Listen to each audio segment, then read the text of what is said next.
Myanmar में सैन्य शासन के खिलाफ लोगों का गुस्सा बढ़ता जा रहा है। इसका असर भारत से लगी सीमा पर भी देखा जा रहा है। म्यांमार में सैन्य जुंटा और विद्रोहियों के बीच लड़ाई अब भारतीय सीमा के करीब पहुंच गई है। ये लड़ाई पूर्वोत्तर के राज्य मिजोरम की सीमा के करीब चल रही है। इससे भारत सतर्क है। म्यांमार में जारी इस घरेलू लड़ाई से भारत की सुरक्षा पर एक नया संकट मंडरा रहा है। म्यांमार के हजारों लोग इस विनाशकारी संघर्ष से बचने के लिए भारत में प्रवेश करने की ताक में हैं। इससे भारत में भी तनाव बढ़ सकता है। इस वजह से भारत सरकार ने म्यांमार से तत्काल हिंसा रोकने की अपील की है। दावा किया जा रहा है कि पिछले हफ्ते से म्यांमार से हजारों शरणार्थी मिजोरम में प्रवेश कर चुके हैं। वो म्यांमार में चल रहे गृह युद्ध में सेना और विद्रोही बलों के बीच घातक लड़ाई से बचना चाहते हैं। भारत पहले से ही म्यांमार के 80,000 शरणार्थियों की मेजबानी कर रहा है। अब नए शरणार्थियों के आने से भारत में तनाव बढ़ सकता है। म्यांमार की सैन्य जुंटा विरोधी समूहों ने भारत से लगी सीमा के पास प्रमुख शहरों, सैन्य ठिकानों और अहम मार्गों पर कब्जा कर लिया है।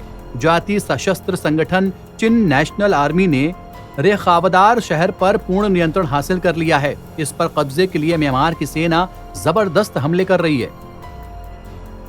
आपको बता दें कि 2021 में म्यांमार की सेना ने देश की लोकतांत्रिक रूप से चुनी हुई सरकार को उखाड़ फेंका था। इसके वजह से गृह युद्ध छिड़ गया, जो 2 सालों से ज्यादा समय से चल रहा है। अब म्यांमार की सेना निर्वासित सरकार, राष्ट्रीय एकता सरकार समर्थित हथियारबंद समूहों से लड़ रही है। 1948 में अपनी आजादी के बाद से म्यांमार ने काफी जातीय संघर्ष देखा है। देश का अधिकांश हिस्सा बामर जाति समूह के लोगों से भरा है, जबकि अन्य समूहों में काचिन, चिन, करेन और शान लोग शामिल हैं। सेना इन जातीय समूहों के सशस्त्र लड़ाकों से भी लड़ रही है। म्यांमार के हालात अक्टूबर में तब बदतर हो गए जब सशस्त्र समूहों के एक संगठन, जिसे थ्री ब्रदरहुड अलायंस के नाम से जाना जाता है, ने सेना के खिलाफ आक्रमण शुरू कर दिया। रिपोर्ट्स के मुताबिक उन्होंने 100 से ज्यादा सैन्य चौकियों पर कब्जा कर लिया। अब दूसरे सैन्य विरोधी समूहों ने भी म्यांमार की सेना के खिलाफ हमले तेज कर दिए हैं।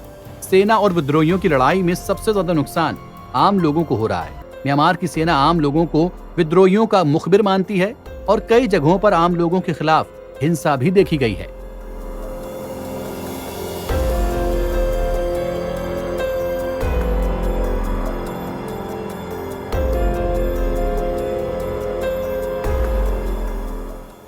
एनबीटी ऑनलाइन की रिपोर्ट।